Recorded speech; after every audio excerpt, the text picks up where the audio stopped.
Assalamualaikum warahmatullahi wabarakatuh. Perkenalkan, nama saya Sipta Handra, Sarjana Pendidikan. Saya bertugas di SMP Negeri 1 Cigedug, Kecamatan Cigedug, Kabupaten Garut, Provinsi Jawa Barat. Saya merupakan calon guru penggerak Angkatan 7 tahun 2022 Kabupaten Garut. Pada kesempatan ini, saya akan menjelaskan dan atau memaparkan pemahaman saya mengenai tugas modul 1.1.A.8, yaitu mengenai koneksi antar materi atau kesimpulan dan refleksi dari modul 1.1 tentang filosofis pendidikan menurut Ki Hajar Dewantara. Bahwa inti dari filosofis pendidikan menurut pemikiran Ki Hajar Dewantara diantaranya yaitu 1. Pendidikan itu berpihak pada anak atau student center, yang dimana anak atau peserta didik itu haruslah dijadikan subjek di dalam yang namanya pembelajaran. Yang kedua, dalam mendidik dan mengajar, pendidikan itu harus sesuai dengan kodrat alam dan kodrat zaman peserta didik, sehingga kita bisa membekali mereka untuk menjawab tantangan zaman yang selalu berubah dari waktu ke waktu. Kemudian yang ketiga, tujuan pendidikan. Bahwa tujuan pendidikan itu adalah menuntun anak sesuai dengan kodrat untuk mencapai keselamatan dan kebahagiaan yang setinggi-tingginya. Sekali lagi, pendidikan itu atau tujuan pendidikan itu menurut Ki Hajar Dewantara adalah menuntun, bukan menuntut. Kemudian yang berikutnya adalah di dalam menuntun anak atau peserta didik, sebagai seorang guru hendaklah kita selalu berprinsip pada trilogi pendidikan dari Ki Hajar Dewantara, yaitu Ingarso Sung Tulodo, di mana di depan memberikan contoh yang baik, Ingmadia Mangun Karso, di tengah membangun semangat, Tutwuri Handayani, di belakang memberikan motivasi atau dorongan. Kemudian dari modul ini ada 3 hal yang ditanyakan, yaitu 1. Apa yang Anda percaya tentang murid dan pembelajaran di kelas sebelum Anda mempelajari modul 1.1? Sebelum mempelajari modul ini, kegiatan pembelajaran yang saya laksanakan yaitu kegiatan pembelajaran yang berpusat pada guru, di mana di sini saya lebih mendominasi daripada kegiatan pembelajaran di dalam kelas. Yang selanjutnya yaitu fokus pembelajaran, di mana fokus pembelajaran yang saya laksanakan atau lakukan yaitu ketuntasan materi atau ketercapaian materi serta tercapainya yang namanya target belajar yaitu KKM. Yang selanjutnya yaitu saya kurang memahami atau tidak memahami yang namanya karakteristik murid atau peserta didik, di mana saya berharap semuanya itu harus terlihat yang namanya sempurna.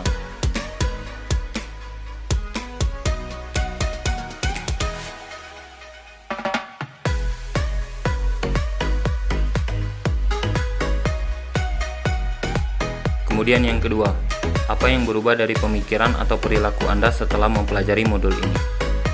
Setelah mempelajari atau memahami yang namanya modul ini, pembelajaran yang akan saya laksanakan ke depannya yaitu pembelajaran yang berpusat pada murid atau berpusat pada peserta didik atau yang disebut dengan student center, di mana pada kegiatan pembelajaran ini atau pada pembelajaran ini saya selaku guru yaitu bertindak sebagai fasilitator, bukan sebagai yang namanya mendominasi daripada kegiatan pembelajaran di kelas lagi, di mana saya selaku guru di sini bersifat menuntun agar semua peserta didik itu dapat belajar aktif, kreatif dan bisa yang namanya berkolaborasi atau kerja kelompok dengan yang namanya rekan atau teman yang lainnya untuk mendapatkan yang namanya pengalaman atau hal baru. Kemudian selanjutnya saya berpandangan bahwa ilmu pengetahuan atau pembelajaran materi yang dilaksanakan di dalam kelas itu bisa dipelajari oleh anak atau peserta didik lewat pendidikan. Bisa juga dipelajari atau belajar mandiri yang namanya di luar sekolah, yaitu bisa belajar di rumah.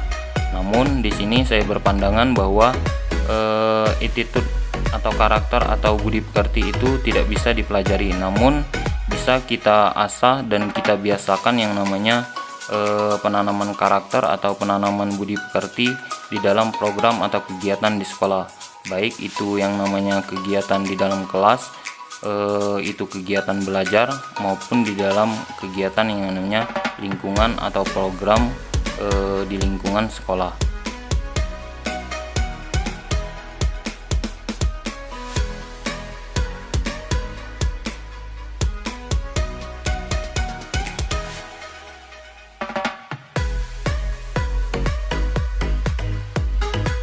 Yang selanjutnya, yang ketiga, apa yang dapat segera Anda terapkan lebih baik agar kelas Anda mencerminkan pemikiran Ki Hajar Dewantara?